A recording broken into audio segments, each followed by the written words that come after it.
한국살이 20년 차인 독일 출신의 기자 안톤 숄츠 씨는 한국 사람보다 한국말을 잘하는 외국인이라고 불립니다. 조선대 독일어 교육과 전임 강사, 독일 공영방송 프로듀서로 그리고 각종 방송의 시사 프로그램에서도 활약한 그는 청춘 시절 자신의 노후력을 언급할 때는 외국인답지 않은 꼰대스러움을 보여주기도 합니다. 헬조선이 웬 말인가? 한국만한 나라는 없다. 구독, 좋아요 감사합니다. 언제 한국에 왔나? 1994년이다. 독일에서 16살 때부터 태권도를 배웠는데 한국 사부님이 동양 철학, 선불교, 참선 등 정신수양을 강조하셨다. 한국의 옛 문화에 관심이 많아졌는데 어느 날 도장에 찾아온 한국 스님이 선불교에 관심이 많으니 제대로 배우려면 한국에 오라고 했다. 당시는 군 복무 대신 18개월간 사회복무를 할 때여서 이듬해인 22살 때 한국에 왔다. 한국에 와서 스님을 만났나? 한국에 도착해서 바로 스님과 충북 제천의 금수산에 갔다. 돈은 없었지만 산 수행이 너무 좋았다. 밤 늦게까지 겨울산을 돌아다니다가 길을 잃고 추위에 떨다가 소위 도사의 작은 텐트에서 함께 자기도 했다. 출신이나 이름도 안 묻고 음식을 나누어주고 재워주는 한국 문화가 좋았다. 독일도 정이 많지만 이방인한테까지 그렇지는 않다. 지금은 그런 한국 문화가 사라져가는 듯해 아쉽다. 이후에 한국 불교를 해외에 알리는데 큰 공헌을 한 숭산 스님의 제자가 됐다. 1년간 일본 사찰에서 수행도 했다. 요즘에도 산을 자주 찾나? 등산도 하지만 오토바이 타는 것도 좋아한다. 아름다운 산길을 1시간가량 구불구불 달려서 지리산에 자주 간다. 거제도나 강원 지역은 정말 아름답다. 천국이다. 한국에서 가보지 못한 곳은 거의 없을 거다. 다만 오토바이가 고속도로를 못 달리는 법은 아마 한국밖에 없을 것이다. 한국인보다 한국말을 잘하는 외국인이라는 평이 있다. 한국에서 20년쯤 살았다. 말하는 것 자체를 좋아한다. 한국에 처음 온 1994년에는 지금처럼 영어가 보편적이지 않았다. 한국어 습득은 생계의 문제이기도 하고 외국 친구가 아닌 스님과 지낸 것도 도움이 됐다. 외국 커뮤니티보다 빨리 한국 사회로 들어가는 게 언어 습득에 유리한 것 같다. 좋아하는 한국어가 있나? 단어는 정서를 담는다는데 한국말 중에는 정확하지 않은 단어 표현이 외려 매력적인 경우가 있다. 파란색이 그렇다. 블루나 그린을 다 의미할 수 있다. 거시기라는 단어도 좋다.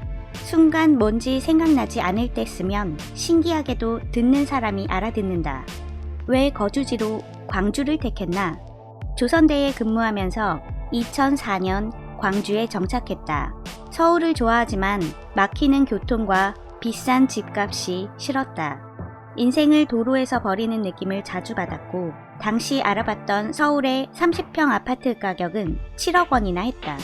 수도권에 살 생각도 했는데 1시간 이상 대중교통을 이용하는 것보다 광주에서 KTX를 타는 게 낫겠다 싶었다. 광주는 서울과 다른 분위기이지만 살기 편한 도시이고 자연도 너무 좋다. KTX나 SRT로 서울까지 1시간 30분 걸린다. 아침 식사 후 KTX를 타고 노트북으로 일을 하며 서울에 왔다가 저녁 식사는 다시 광주 집에서 할 수 있다. 광주에 아늑한 집도 지었더라. 2012년에 땅을 샀고 돈 좀 더 모으고 2016년에 지었다. 만족한다. 한국은 분권이 필요하다. 서울 집착은 한국의 강점이 아니라 약점이다. 독일의 아디다스는 헤르초게 나우라흐라는 인구 2만 3천 명 정도의 작은 곳에 있고 기업용 소프트웨어 업체인 SAP도 인구 1000명이 안 되는 라인란트 팔츠주 발도르프에 있다. 인구 150만 정도인 광주에서 시작했던 금호 등은 서울로 이사갔다. 분권을 못하면 삶의 질 문제는 더 심각해질 것이다.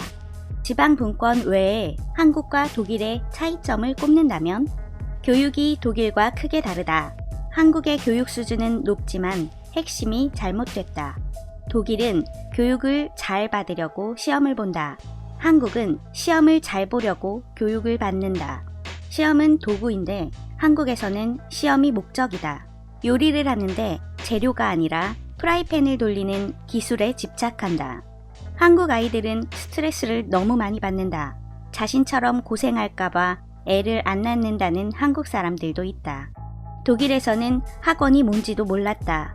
독일에서 초등학생을 밤 10시까지 학원에 다니게 하면 제정신인지 확인하려 할 거다. 독일 초등학생들은 오후 1시면 학교를 마치고 논다. 노는 게 창의성을 키운다. 스펙이 없으면 직장을 구하기 힘든 게 한국의 현실이다. 독일에서는 구직자를 찾을 때 사람을 보는데 한국은 학벌, 부모의 직업, 토플 점수 같은 숫자를 본다. 독일에서는 아무도 토익 점수를 묻지 않는다. 나도 토익, 토플을 한 번도 안 봤지만 큰 기업에서 통역 일을 했다. 독일에서는 시험 문제가 아니라 인생의 문제를 잘 풀 사람을 원한다. 그러니 창의성과 실질적 경험을 중시한다. 독일에서 왜 노벨상 수상자가 많이 나오냐는 질문을 가끔 받는데 결국 좋은 교육 때문이다. 한국인 중에는 살기 힘든 나라에 산다고 여기는 이들이 꽤 많다. 칠포시대, 흙수저 등의 단어도 알고 60%가 한국에서 떠나고 싶다는 설문조사도 본 적이 있다. 하지만 쉽게 이해가 되지는 않는다. 한국은 세계에서 가장 안전한 나라 중 하나다. 새벽 2시에 밖에 마음대로 나간다. 배가 고파서 집이 없어서 약을 못 먹어 죽는 사람이 거의 없다. 내 고향인 독일 함부르크 시내를 걷다 보면 돈을 달라며 접근하는 사람들을 볼 수 있다. 한국에서는 누구나 의료제도의 혜택을 받고 교육을 받을 수 있다. 요즘 한국에 열심히 해도 어차피 안 된다며 자포자기하는 분위기가 있는데 열심히 하면 무조건 잘 된다는 법칙은 세계 어디에도 없다. 처음에 한국에 왔던 90년대는 어땠나? 당시는 일본도 넘어설 거라며 자신감이 대단했다. 요즘은 그 자신감이 없다. 독일에서는 50%가 월세집에 산다. 수입차나 집이 없는 게 무조건 가난한 건지 모르겠다. 누군가는 90년대에 상대적으로 내 집 마련이 쉬웠다는데 그렇지 않았다. 나도 돈 없이 서울에 도착해 3평 남짓 크기의 하숙방을 다른 사람과 함께 썼다. 겨울이면 식사값을 아끼려고 1,000원으로 붕어빵 5개를 사 먹었다. 당시 한국인들은 고생하면서도 정이 있었다. 밥 먹었냐는 흔한 인사말에 그런 마음이 있었다. 요즘 청년들은 한국의 좋은 점보다 안 좋은 점에 집착하는 건 아닌가 싶다. 일부는 해외에 나가면 해결될 것처럼 생각하던데 외려 힘들 수 있다. 상대적 박탈감 때문에 힘들어하는 것 아니겠나? SNS 문화 때문에 상대적 박탈감이 더 커지는 것 같다. 맛있는 음식, 값비싼 소유물, 럭셔리 여행 등 대부분 자신의 인생 중 최고의 10%를 보여주는데 그것을 기준으로 다른 사람과 자신을 비교하는 것 같다. 실제 인생보다 멋지게 보이고 칭찬받고 싶은 것은 안다. 하지만 한국 사회에는 가짜가 많다. 댓글도 그렇다. 자기 의견과 잘못된 의견이라는 두 가지만 존재하는 것 같다. 오른쪽과 왼쪽 사이에 틈은 너무 큰데 아무것도 없다. 내 의견과 다르다고 틀린 의견은 아니다. 다양한 의견이 존재하는 게 민주주의다. 토론 문화가 필요하다. 사실 외국에 살았던 혹은 살고 계신 분들은 느끼시겠지만 한국이 다른 나라들보다 살기 좋은 것은 사실입니다. 한국만한 나라가 없습니다. 다만 최근 영상을 준비하며 정말 많은 뉴스들의 시선과 다양한 의견의 댓글들을 접하고 있는데요.